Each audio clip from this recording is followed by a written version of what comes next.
Horizon Chess Home UX, and this is Hearts of Iron 4 Ethiopia versus the world. Why not? By the channel iSorrowproductions. Yeah, another ISP video. It's been a while since I did an ISP video. Yeah, I've been busy past few days, couldn't upload that many videos. So I was just re-uploading the old one just to make sure the algorithm doesn't go haywire.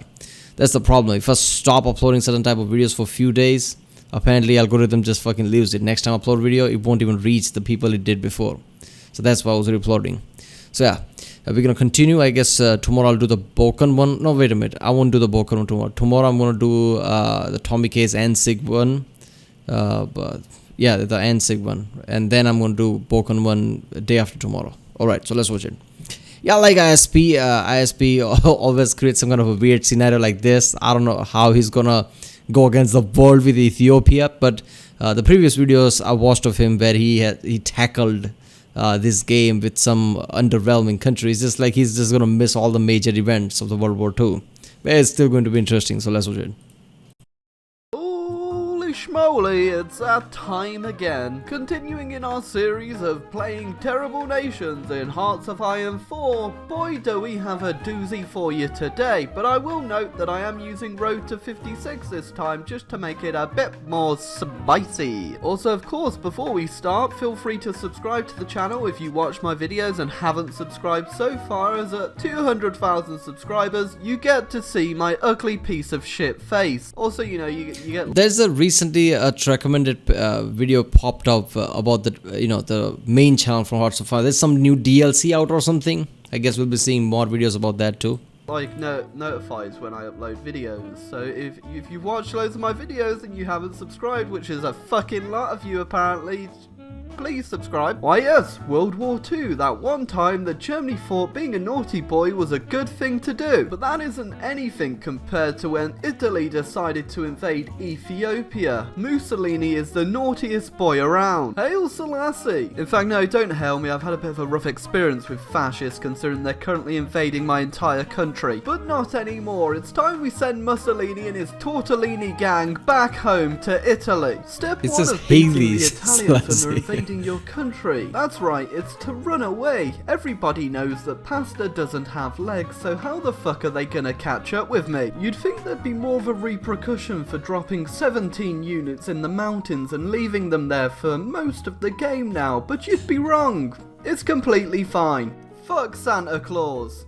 Oh wait, no, that's not what it means. Wait a minute, this game doesn't consider a certain harsh condition of fighting, right? Because throughout the history, obviously people will dispute this, but still, throughout the history, whoever tried to attack Russia during the winter especially was faced with the really harsh reality. They're fighting in cold, it's really fucked up, while Russia, being the local, was fine. So in this game there is no element like that. Like if you fight in certain conditions, it's hard for you. Like if you drop just people in some mountain there where the resources are gonna come, or the people are gonna starve or something. If this game doesn't have that kind of element, Hearts of Iron 5 can definitely implement it with the latest technology and engines that they have. I'm Mussolini, and if I keep shooting this mountain, surely at some point it'll collapse, right? Right? I'm trying to go up the mountain, but I'm just falling down from all the spaghetti that's spilt from my fallen brothers. Oh, I accidentally got rid of the event, but yeah, Hitler's dead, and... everybody say hello to Himmler. I'm sure this won't go absolutely terribly. It definitely will. With Hitler out the way, I'm going to go ahead and try to get some German support. You see, Hitler probably wouldn't have accepted this as he was very much hashtag Team Pasta, but Himmler's definitely... not after seeing these casualties. Perfect! 16,000 German guns have just appeared out of the middle of nowhere. Where exactly they came from, nobody knows. Hell, we're in the middle of a fucking Italian lasagna sandwich here, and there's no way you can get anything in. Well, with over 300,000 dead Italians and a bunch of German equipment, I've managed to train... Look at that, you being Ethiopia, Hitler's dad, and suddenly you realize, wait, look at that, Germans actually accepted my request.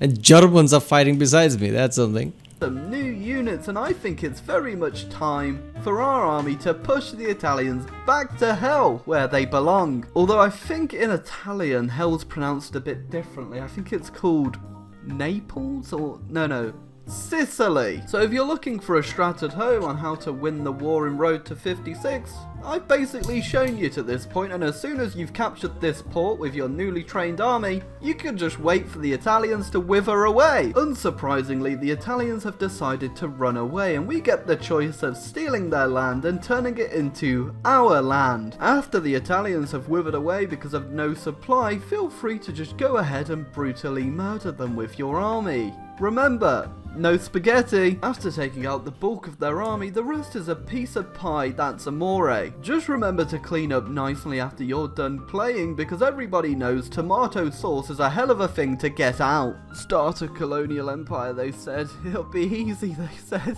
You won't lose 2 times. With the north cleaned up, the rest of the Italians have decided to run away back to Italy, which is probably the smart move after witnessing 5... Why are British not sweating at this point? Like, okay, Germans are fighting with the Ethiopians at our border because that place is, you know, ruled by basically British.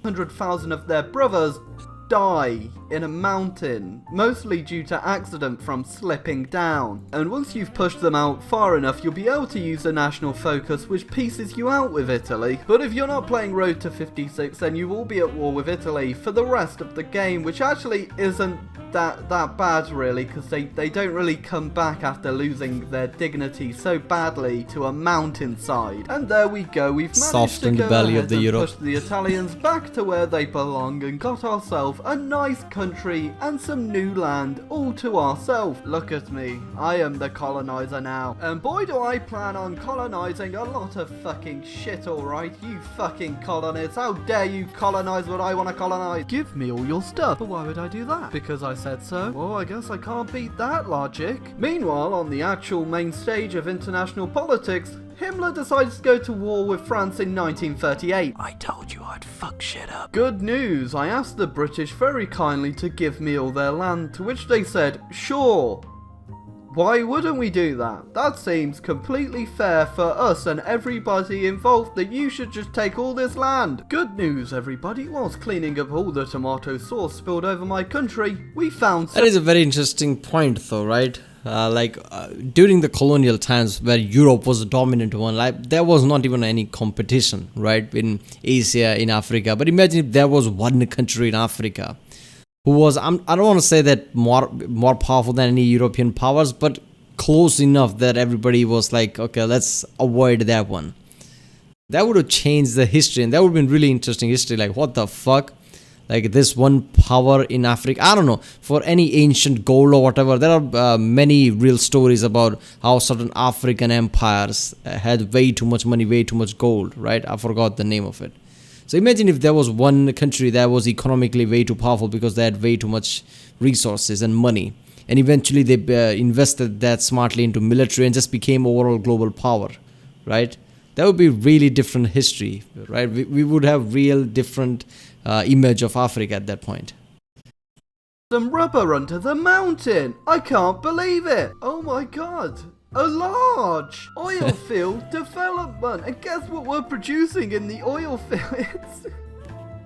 It's rubber. I want you to stop this. Why do you do the things that you do? Why can't you beat Denmark, but you can take Oz? Well, since my focus tree gives me nothing to do other than invade worthless shitholes, I'm going to invade all these worthless shitholes. Oh, look, that's where we put the oil field. We put it in Yemen. How could I confuse that? A large man. Don't mind me, Oman. I'm just here to prospect for oil in your country, because I keep losing oil fields somewhere. Oh, look. A piece of oil. Who could have seen that one coming? Sticky all the oil field. A nice bit of oil and land. Oh god, this is so good. Imagine if this actually had happened. That one coming. Boy. Ethiopia becoming a power and slowly going to the Middle East and taking Saudi Arabia, God knows what. Currently, at this time, they would be one of the richest countries in the world just because of that. Because of all the fucking oil field, and especially because of Saudi Arabia, right? I mean, if British knew like how profitable oil is going to be in Saudi Arabia around it, I'm pretty sure they would have never left it, right? It doesn't matter what happens. They would control that area. They would control half of the Middle East.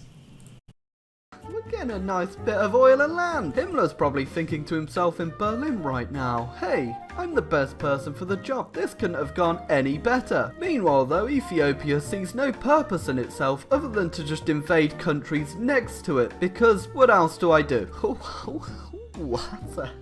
That's a lot of oil.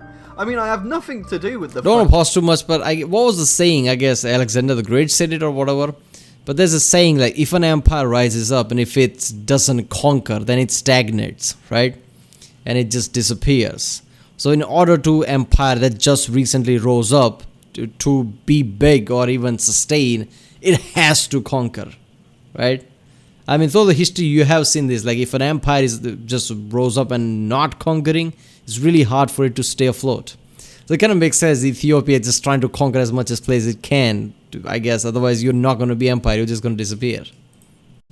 Oil, because I can't produce anything other than guns, but hey, can we just take a moment to look at Iraq's leader and appreciate the fact that he decided to have his first name as his last name because he liked his first name so much? Well, you know what they say, it's impossible to invade Iraq and not have it go well.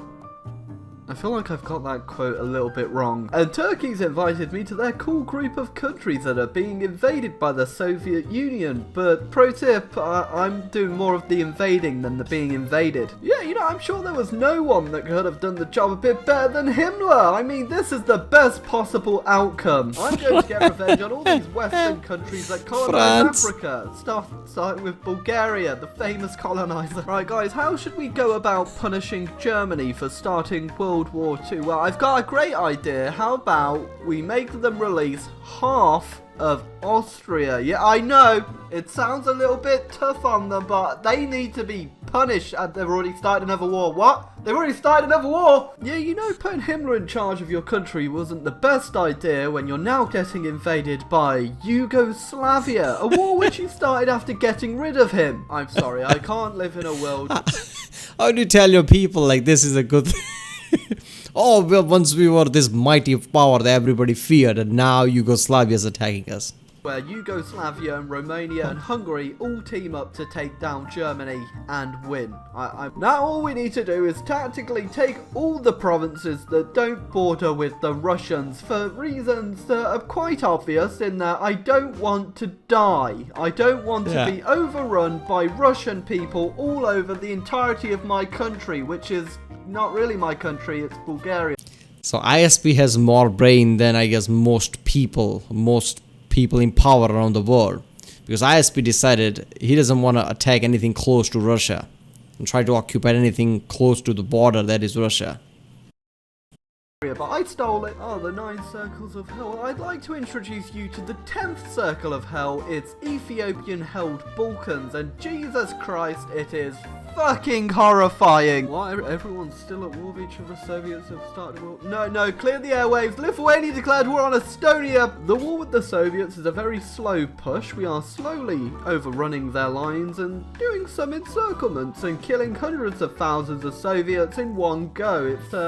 It's just a usual war with the Soviets. What? Yeah. The Turkish alliance is pushing. God. No, fuck that. I remember the Barbosa one, right? I watched multiple videos on that. Oh, fuck me. There was also the one, who was the creator? But I'm pretty sure it was like a live update type of video, which animated map was constantly getting updated really accurately. And you could just see that Nazis Germany basically just circling all the Soviets and 50,000 POWs, 75,000 POW, 100,000 POW. What the fuck? They're taking prisoners at 100,000, that's right. And then people are surprised, like Russia lost a lot of men, and they lost so much men that they actually had, much more women than men because of it. I mean, that one video just like stunned me, like, holy shit, how many POWs? I mean, how many times Germany can do that before Russia's like, let's make sure our flank is secured? Because they're constantly encircling us and basically taking us prisoner. We need some more interesting news, like the fact Estonia's now declared war on itself, as if it wasn't bad declaring war on Lithuania. That might complicate things. You know, it could be a lot worse. Well, I guess Hitler or not, some things are just pretty damn inevitable, aren't they, Germany? Well, speaking of inevitable again, Germany's at war with the goddamn Soviets, and oh, that's just damn rude, isn't it, Germany? Well, things are starting to go our way in the war with the Russians, so we're gonna go ahead and just sneak back into Romania. Nobody ever said that Franco was a clever man because he just declared war on Venezuela, who was guaranteed by the goddamn US. As you can see, we're making a good breakthrough into Russia now, mostly because the Soviets have obviously lost 7 million troops trying to beat Afghanistan, so do I deserve to win this? Probably not. Oh, and yeah, once again, I forgot to record because the Soviets just like to capitulate when fucking ever. So, yeah, there you go. This is the most disgusting thing I've probably done in a while, I won't fucking lie. Well, there we fucking go, alright? If this isn't the most disgusting thing you've seen in a while, then I don't know what else to fucking give you guys, because it was pretty fucking horrible, but it wasn't actually that hard. Ethiopia actually has a sizable manpower pool and enough industry space for me to actually grow as a country. And as soon as you know how to win the war of Italy, it's pretty easy from there, especially in the road to 56. So if you enjoyed the video, feel free to give it a like. And yeah, that's just, look at that, it's the fucking Ethiopia started from here, all the way up to the fucking Russia. It's like it was a revenge or something. Like, I will take over all the countries that is between me and Russia. That's what I'm going to do. Ethiopia. That's fucking ridiculous. Yeah, alright. Alright, well, that was Hearts of Fun for Ethiopia versus the World. Surprisingly good result. I guess there were mods were involved, right? I'm pretty sure. Yeah, surprisingly good result. I mean, one thing I learned in Hearts of Iron 4 that like you can't just do ridiculous shit. Like you can't just take one country and just be main power in the World War II because the time will run out before you can do anything. So I'm pretty sure there was some mods were here, but I don't know. I guess comment down if there was no mod and this is just like base Hearts of Iron 4 where he did this. It would be so awesome. Alright, well, if you like my reaction, don't forget to subscribe. Comment down if you want to react to a specific video, ISP, Balkan 1 or whatever about the this. Hearts of Iron 4, Victor 2 or whatever. I'll definitely put that on my list, and yeah, I'll see you next time.